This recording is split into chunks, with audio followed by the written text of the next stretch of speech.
Welcome to the Dangerous Goods lesson. This lesson will provide information required of flight crews regarding regulations associated with the transport of dangerous cargo by air and the impact they may have on the safety of flight. The key topics to be covered include description, classification, marking and labeling, documentation, and emergency response.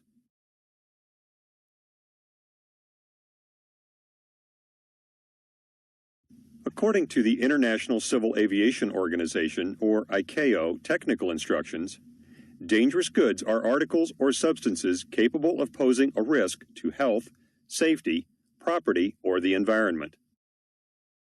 Dangerous goods are sometimes referred to as hazardous materials, or hazmat, restricted articles, hazardous substances, dangerous materials, or dangerous goods COMAT.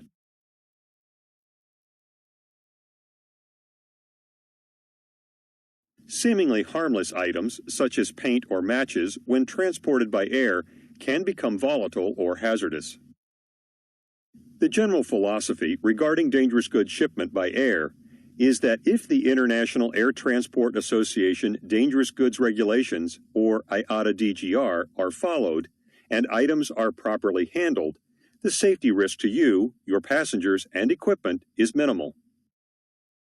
With few exceptions, most operators use the IATA DGR for both U.S. and international shipments. The IATA DGR is recognized almost universally as the authoritative document on the safe transport of dangerous goods, and on which almost all dangerous goods training has been based. The IATA DGR regulations are based on the ICAO technical instructions. The ICAO and IATA guidance material is updated annually and provides operators with an excellent source of information on dangerous goods.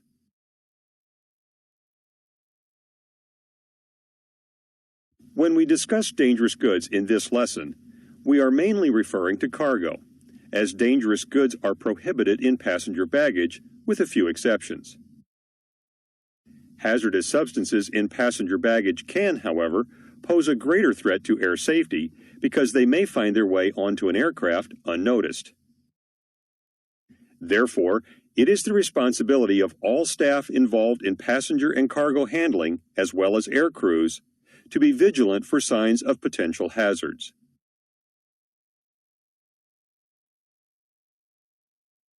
Worldwide, the shipper has the primary responsibility for ensuring the shipment complies with all identification, classification, packing, marking, and labeling requirements. The shipper is also required to provide the carrier with a signed declaration that accurately describes the shipment and that it is in proper condition for air transport. To accomplish this, shippers must be trained and appropriately qualified.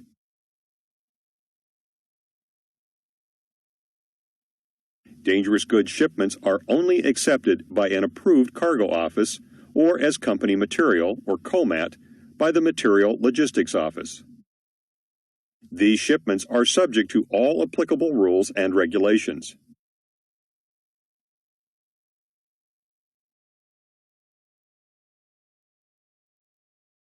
The training in this course will not qualify you to package and mark dangerous goods. However, it will help you recognize these consignments and understand how they can be moved safely through the system. It is critical that once you identify a consignment of dangerous goods, you ensure that they are packaged, marked, and labeled by someone who has been appropriately trained to accomplish those tasks.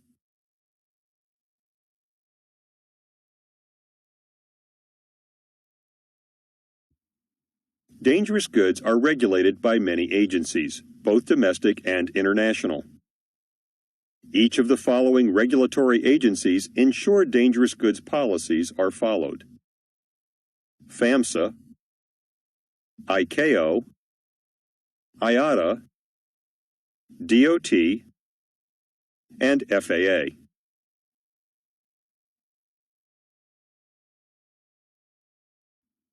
It is mandatory to complete dangerous goods training for all airline employees who accept, reject, handle, store, pack, and/or load any item on board an aircraft for transport, and for those who directly supervise these actions.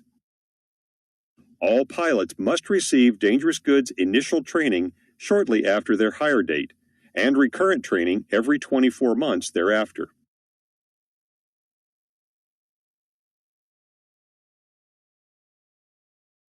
Articles and substances classified as dangerous goods have various limitations imposed upon them, depending on the level of hazard they present. Some goods are considered too hazardous to transport by air, while others may be limited to transport on cargo aircraft only. The IATA DGR, or ICAO Technical Instructions, provide the list of limitations on dangerous goods acceptable for air transportation. U.S. regulations provide specific limitations regarding the quantities of dangerous goods that may be loaded in cargo compartments. These regulations apply to all flights operated by U.S. registered aircraft. The maximum total quantity of dangerous goods allowed in the inaccessible cargo areas are as follows: 25 kilograms or 55 pounds of dangerous goods, 75 kilograms or 165 pounds of non-flammable gas, and 200 kilograms or 440 pounds of dry ice.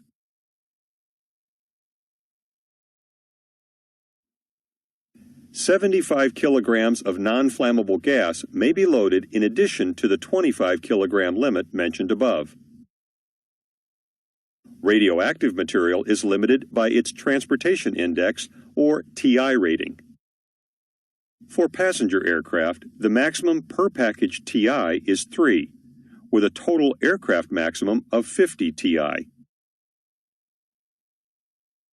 Aircraft batteries are considered COMAT and do not have quantity limits.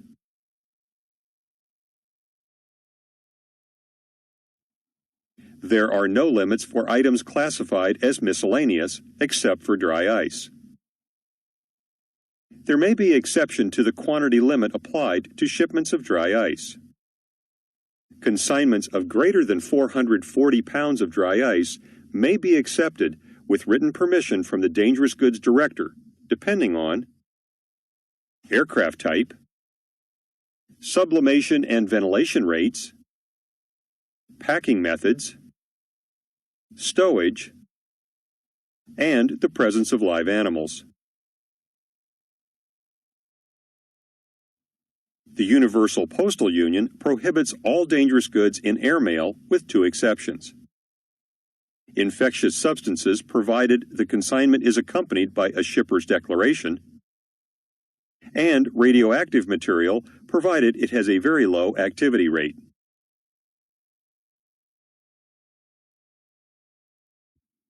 Dangerous goods in accepted quantities are very small quantities of dangerous goods that may be transported in such a manner that they may be exempt from the marking, labeling, and documentation requirements. However, accepted quantity shipments do require the Dangerous Goods in Accepted Quantities label, which identifies the class and UN number of the contents. This only applies to goods accepted on passenger aircraft, but not passenger baggage or airmail. Refer to ICAO TI or IATA DGR for full details.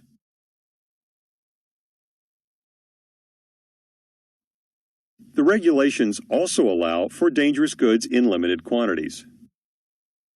This term is used to refer to goods that may be packed in simpler, good quality packaging if the quantity is less than a given amount. These goods still need to be marked, labeled, and documented as dangerous goods. The net amount allowed as limited quantities is specified in the list of dangerous goods, along with packing requirements. The gross weight of a limited quantity package must not exceed 30 kilograms. When dealing with replacement parts and spares, you will need to consider if the item is installed on the aircraft, or a replacement part. Installed articles and substances like fuel, pressurized liquids, gases, and oxidizers are addressed in the regulation specifically accepting them from the quantity limits, documentation, and handling requirements, so long as they are required on board the aircraft to meet airworthiness standards. Though not specifically required for the airworthiness of the aircraft, medical oxygen for passenger use may also be accepted from additional regulation, under limited and specific conditions. All other dangerous articles and substances, including those that are replacements for required airworthiness items, remain regulated. The regulations provide certain limited relief for the carriage of spare or replacement tires. The stipulation is that the tire assembly must contain a serviceable tire and may only be inflated to the maximum pressure rate for that assembly. Serviceable tire assemblies are not restricted by quantity limitation and do not require a special load notification to the pilot in command under the dangerous goods regulations. However, an unserviceable tire is not accepted from regulation. As such, it must be appropriately packaged, marked, labeled, declared, and loaded as dangerous goods unless rendered safe. To be rendered safe, a deliberate attempt to release the pressure, a non-flammable compressed gas, from the removed tire assembly would have to be made before transporting the tire.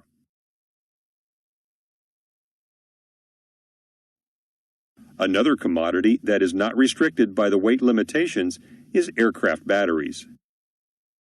A single battery would exceed the weight limitations for all dangerous goods in a single compartment and would be impossible to transport without a specific exemption. The requirements to properly package, mark, label, declare, and transport the batteries are the same as those for any other article or substance listed or classified as dangerous goods.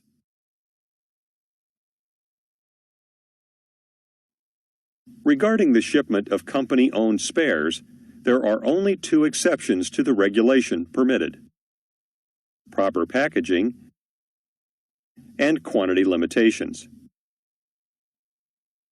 First, consignments of replacement items for dangerous goods required on board aircraft may be shipped using specially designed containers. These containers must provide an equivalent level of safety to the packaging required by regulation. Second, in certain cases, very specific quantity limitations may be increased. Otherwise, all shipments of company-owned spares must comply with regulatory requirements for documentation and handling.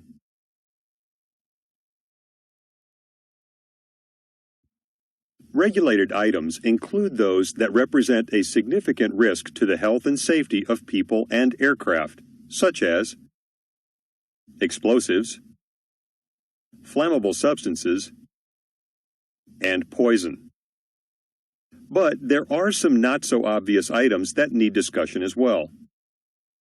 Everyday items like matches and toiletries have become commonplace, and we don't think of them as dangerous. However, these items can be deadly when transported by air. Flammable propellants and internal pressure in aerosols prove extremely dangerous in the reduced pressure of the passenger cabin in flight.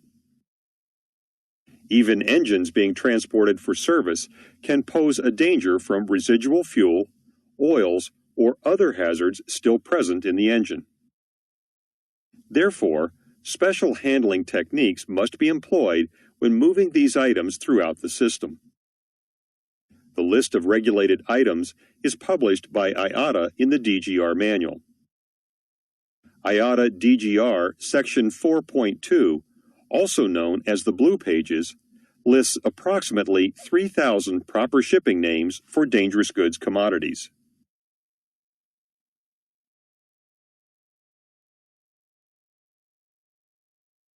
Dangerous goods are classified into UN hazard classes, depending on the type of hazard they pose. Each hazard class is divided into several sections, and specific labels are applied to each one of the classes and/or sections. A system of diamond-shaped placards and labels are used to identify dangerous goods. Different colors and symbols, such as a flame for flammables or skull and crossbones for poisons, identify the dangers associated with the product.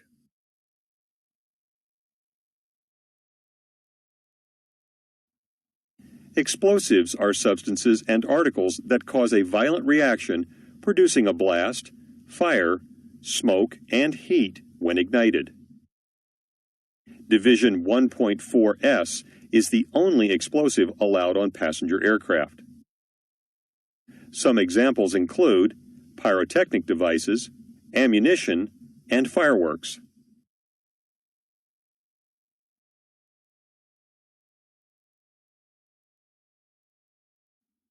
Gases are divided into three categories based on primary hazard during transport. Flammable gases are those which ignite on contact with an ignition source, such as acetylene and hydrogen. Non-flammable gases are neither flammable nor poisonous, such as oxygen. Toxic gases are those liable to cause death or serious injury to humans if inhaled. For example, hydrogen cyanide. Typically, these are never allowed on passenger aircraft.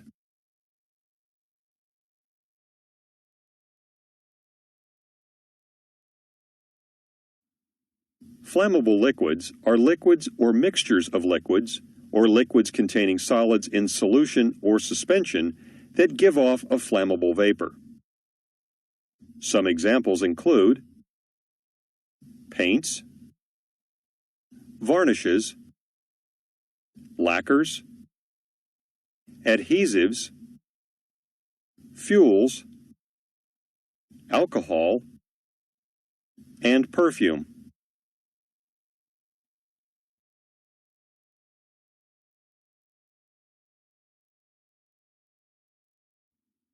Flammable solids are substances liable to spontaneous combustion, or substances that, when in contact with water, emit flammable gases.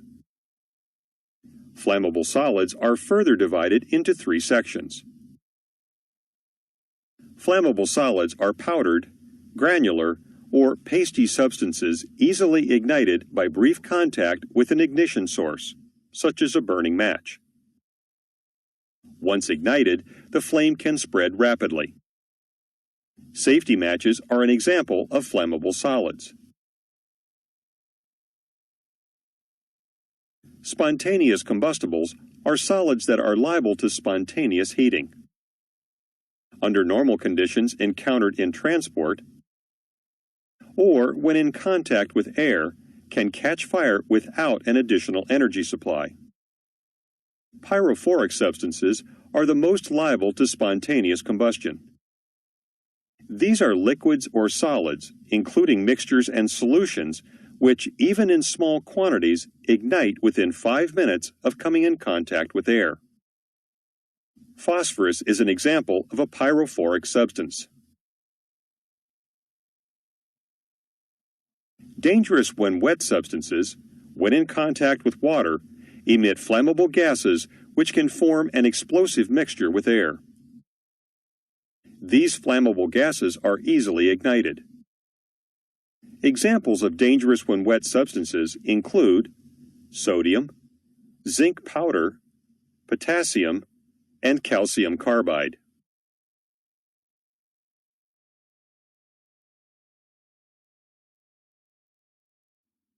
Oxidizing substances are further divided into two sections. These are substances which in themselves are not necessarily combustible, but may cause or contribute to the combustion of other material by yielding oxygen. Examples include hydrogen peroxide aqueous solution with greater than 8% but less than 20% hydrogen peroxide, ammonium nitrate, and chemical oxygen generators. Organic peroxides are thermally unstable substances, which may undergo heat-generating, self-accelerating decomposition. They may have one or more of the following properties: liable to explosive decomposition, burn rapidly, sensitive to impact or friction, may react dangerously when in contact with other substances, and/or can cause damage to the eyes. Examples include fertilizers and pool chemicals. Poisonous cleaning agents, pesticides, and a number of laboratory specimens are examples of substances found in the toxic and infectious substances class. Toxic substances are substances which are liable to cause death or injury or to harm human health if swallowed, inhaled, or come in contact with skin. Examples include arsenic, nicotine, mercury, pesticides, and poisons. Infectious substances are those which are known or are reasonably expected to contain pathogens. Pathogens are defined as microorganisms and other agents which can cause disease in humans or animals. Some examples are bacteria, viruses, or medical waste like used needles. Radioactive materials are materials or substances that spontaneously and continuously emit certain types of ionizing radiation, which can be harmful to human health. There are two definitions that must be understood regarding radioactive materials: activity and transportation index, or TI. Activity is the measure of the quantity of energy emitted from the radioactive materials. It is used to determine the amount which may be transported in various types of packaging. TI is the measurement that defines the strength of the quantity of energy radiating from the package. It is a measurement that is taken at a distance of 1 meter from the external surface of a package over the period of 1 hour. This measurement is only used on packages bearing the yellow radioactive Category 2 and Category 3 labels.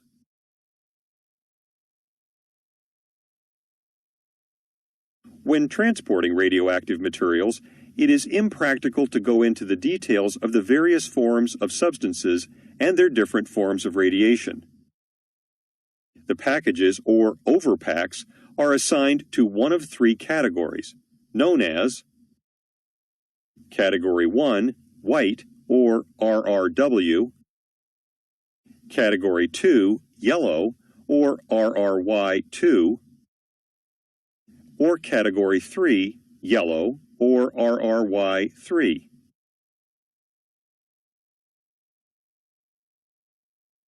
U.S. regulations and most commercial airlines restrict the carriage of radioactive material to the following: shipments moving for an intended use in research or medical diagnosis, and shipments in accepted packages. Corrosives include substances that can severely damage living tissue and corrode certain metals. Some examples are hydrochloric acid or sulfuric acid contained in batteries.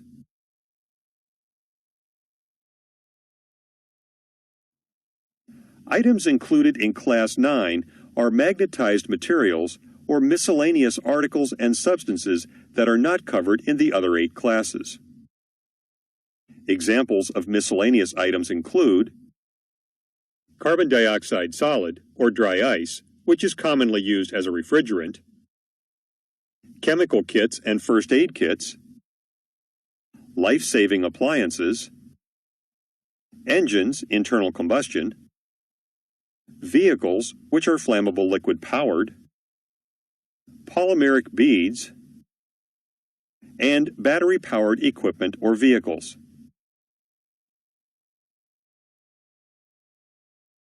It is normally the responsibility of ground handlers and acceptance personnel to ensure all aspects of package marking are correct. Dangerous goods must always be transported in approved packages, unless they are either accepted quantities or limited quantities, or if they are not restricted. Approved packages are recognized by the UN mark. A UN special mark must be on the outer packaging if it is required by the packaging instructions. This mark is always followed by a number of codes signifying various elements like type, packing group, limitations, year of manufacture, etc. The mark implies that the construction of the package corresponds to a design type that has been tested according to specifications in the regulations.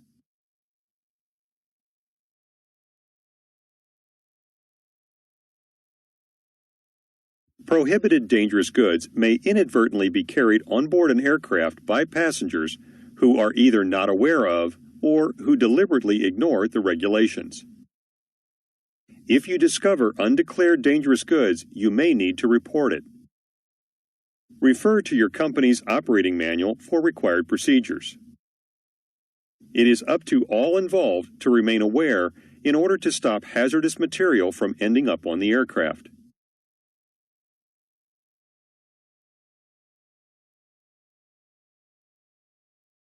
Last in the chain of handling dangerous goods is the person responsible for loading the aircraft, whether it is a handling agent or one of the pilots. Distributing the load in the aircraft may require some thought and planning, particularly if there are other special loads involved, such as live animals or food products. The compatibility chart will help in the load planning of dangerous goods on an aircraft. The table indicates packages that must be separated physically from one another, either in separate compartments or secured a safe distance apart. For example, dry ice emits carbon dioxide, which can cause suffocation, so it must not be loaded in the same compartment as live animals. Radioactive materials may be loaded in the same compartment as live animals as long as there is sufficient distance separating them to prevent the animal from being contaminated. Infectious substances may not be loaded in the same compartment or on adjacent pallets with live animals, but may be loaded in adjacent enclosed containers. Oxidizing substances must remain separated from other substances like flammable liquids. This information will be documented on the Notice to Captain, or NOTOC.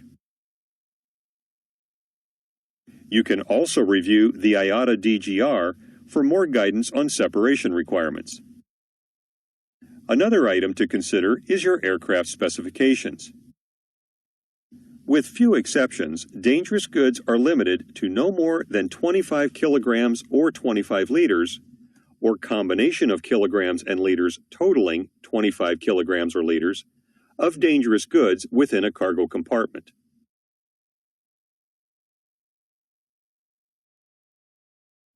Most aircraft have two compartments, one forward, bins 1 and 2, and one aft, bins 3 and 4, and bulk for wide bodies. Remember, the soft curtain between the aft and bulk is not considered a solid wall. This means the maximum that can be loaded on a flight for a majority of passenger aircraft is 50 kilogram liters, with a 25 kilogram liter limit per compartment.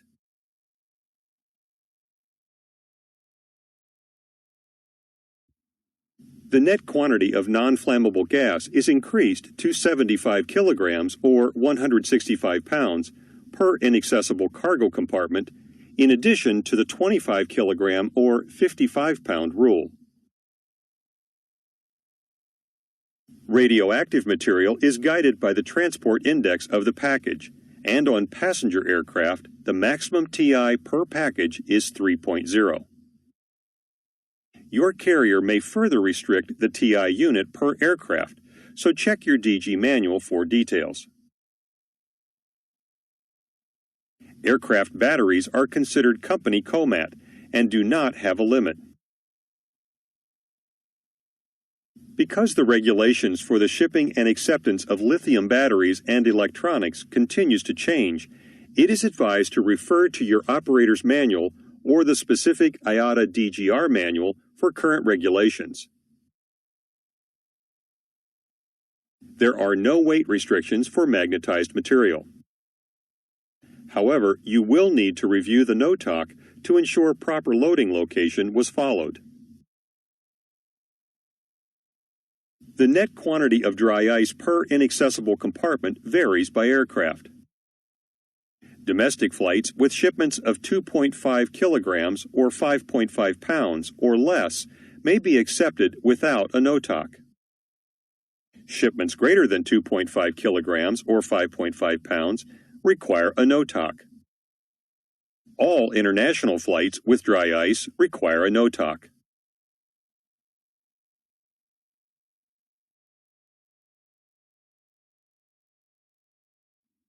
A higher limit for dry ice is available if packed using Type 1 containers. A Type 1 container is a temperature-controlled ULD. Type 1 container used must be noted on the NOTAC Supplementary Information, or SI line.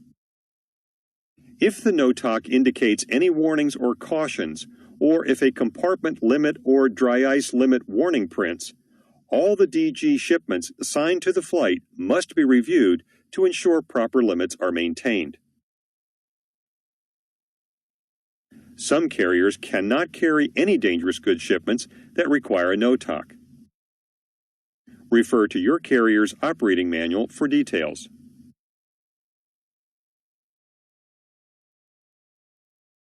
There are 3 documents that must accompany all forms of dangerous goods shipped as air cargo, except those shipped as accepted quantities. The first is the airway bill. While this should be completed for all air cargo, if the consignment includes dangerous goods, the airway bill must include all relevant hazard information. The next document is the shipper's declaration for dangerous goods. Once the shipper has properly packaged, marked, and labeled the consignment, he or she must declare the contents of the package in writing to the operator by way of the shipper's declaration. The lower half of the shipper's declaration identifies nature and quantity of dangerous goods. The information from the airway bill and shipper's declaration is used to complete the third required document, which is the notification to captain. The NOTAC is completed by the shipper or handling agent and is signed by the person responsible for loading the aircraft. Though the format may vary by airline, the basic information on the NOTAC must remain consistent regardless of airline. The purpose of the NOTAC is twofold. First, it acts as a legal document whereby the person responsible for loading the aircraft certifies that the regulations have been applied. Second, it serves to inform the pilot in command of what has been loaded and where it was placed on the aircraft.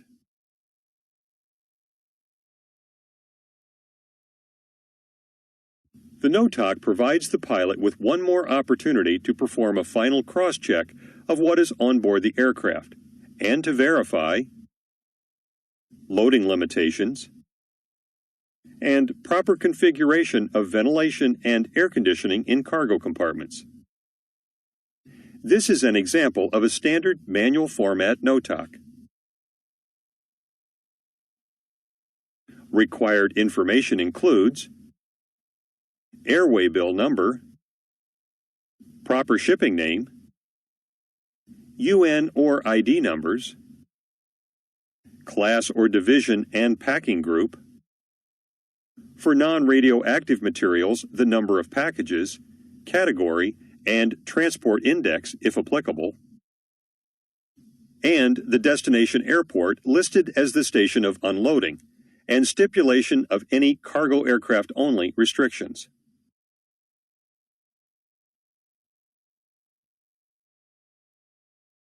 The use of the electronic form of the NOTOC, or e-NOTOC, is more common today. Notice the same information is provided as on the manual form. Both formats will include a disclaimer statement regarding damaged or leaking packages. Please note that neither the airway bill nor the shipper's declaration is an acceptable document for notification to the captain. It is not required to use a formal NOTOC form like the ones shown in the lesson. However, the form you do use must contain all the IATA DGR required information. Once the pilot in command endorses the NOTOC, it will be sent on to dispatch. This information gets sent to personnel at the next station of intended landing or any airport along the route of flight into which the aircraft may divert in an emergency. Proper utilization of these documents can help ensure the safe control and transport of dangerous goods by air.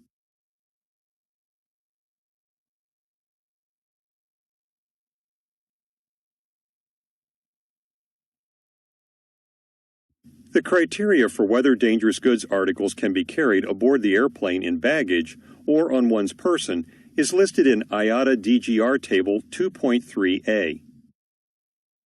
Provisions for dangerous goods carried by passengers or crew include whether in or as carry-on baggage, whether in or as checked baggage, whether on one's person, whether approval of the company is required, or whether the commander must be informed of the location.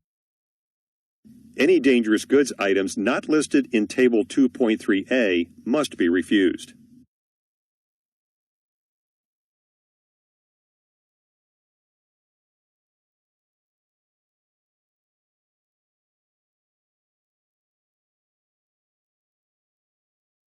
Passengers and cabin crew members are permitted to carry a limited amount of classified dangerous goods for personal use in their carry-on baggage, such as toiletry articles, such as perfume, nail polish remover, small lithium and lithium-ion batteries, such as those found in portable electronic devices, alcoholic beverages with an alcohol content of less than 70%, and dry ice.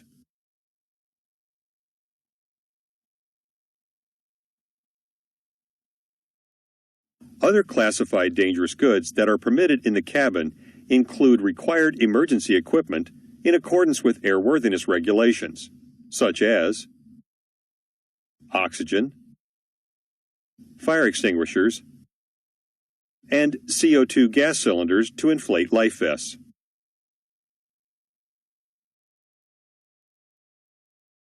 The discovery of the following items in the cabin must be considered as a dangerous goods incident, as the items below are strictly prohibited for transport in the cabin.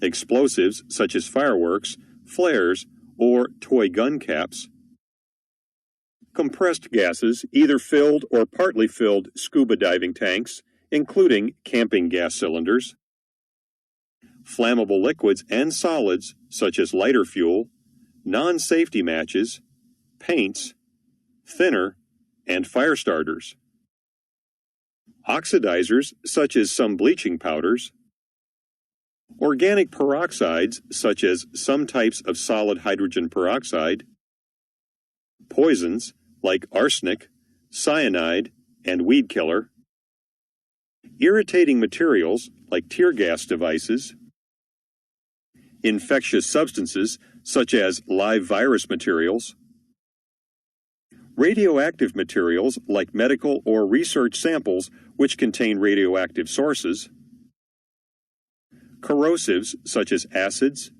alkalis, wet cell-type car batteries or caustic soda, and finally, magnetized materials, including any instruments containing magnets. Certain dangerous goods are absolutely forbidden to be carried on any passenger aircraft. These items include chemical oxygen generators,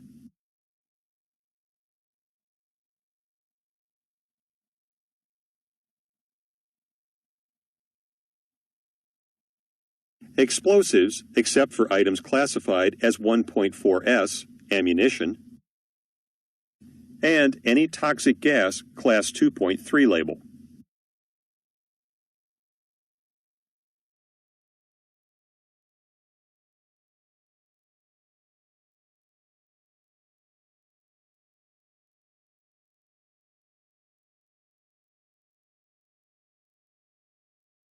The following information is referenced in the ICAO Red Book and Document 9481.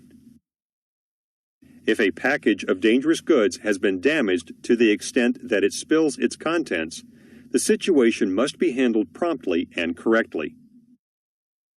Regardless of the nature of hazard, everyone not immediately required in the vicinity must be kept well away. Anyone who may have been affected, harmed, or contaminated must be taken care of and their names and addresses noted. The person supervising the situation must consult a suitable dangerous goods emergency chart, ICAO Document 9481, to see what immediate remedial action may be required. Remember, the wrong action may make the situation worse. Seek help from the experts as soon as possible. All ground handling agents should have access to an emergency chart that describes the types of procedures to handle emergencies. Treat every actual or suspected spill or leak as an emergency until proven otherwise.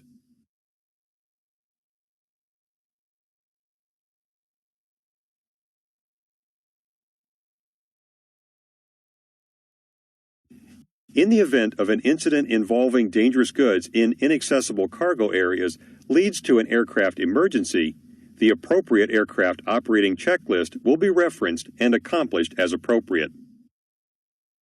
Landing should be accomplished as soon as practical. Refer to your crew manual for proper handling procedures.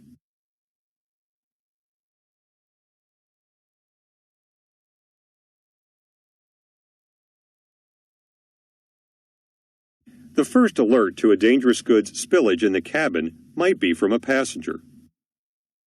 The passenger may be able to provide the cabin crew with some guidance on the hazard involved. Instruct the flight attendant to collect as much information as possible.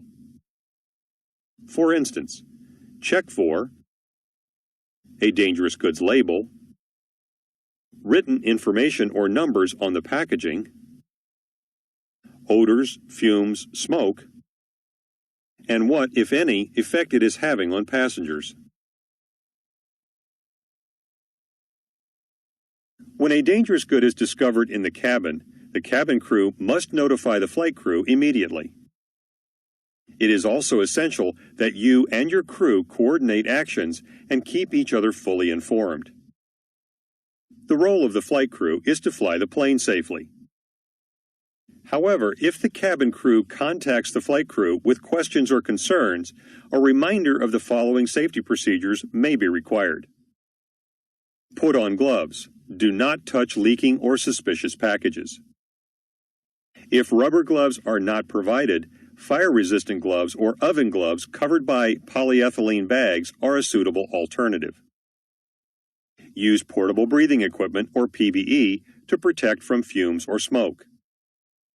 If there are fumes or smoke, move passengers away from the affected area and provide wet towels or cloths to passengers to breathe through. Implement correct cabin emergency procedure. Do not use water on a spillage or when fumes are present, as it may spread the spillage or increase the fumes. And follow proper procedures for containment until the aircraft lands and trained personnel can assess the situation. On arrival and after landing, notify the ground personnel of all the known facts about the dangerous goods item and where it is stowed. If a dangerous goods incident occurred in flight, an air safety report will need to be completed. In many countries, this report is mandatory. Complete the report as accurately as possible. The cabin crew will need to make an entry of the incident in the aircraft maintenance logbook.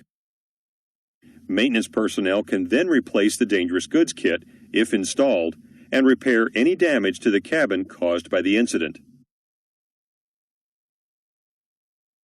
When dangerous goods are discovered in the cabin, this may be an indication of other problems within the operation. Dangerous goods transport can have a negative impact on the safety of the operation, and if in the wrong hands, can be catastrophic. The flight crew is critical to ensure the safety of people, cargo, and equipment. It is necessary to stay alert and recognize your environment.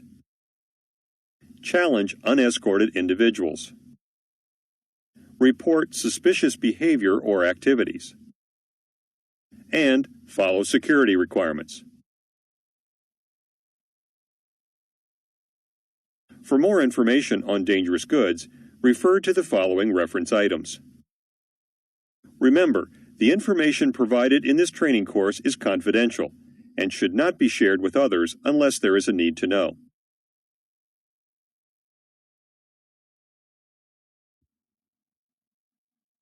That is correct.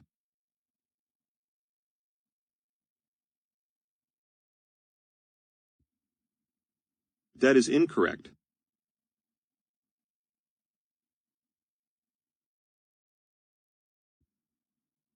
That is correct.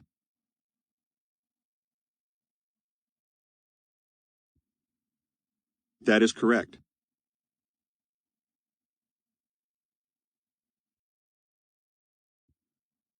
That is incorrect.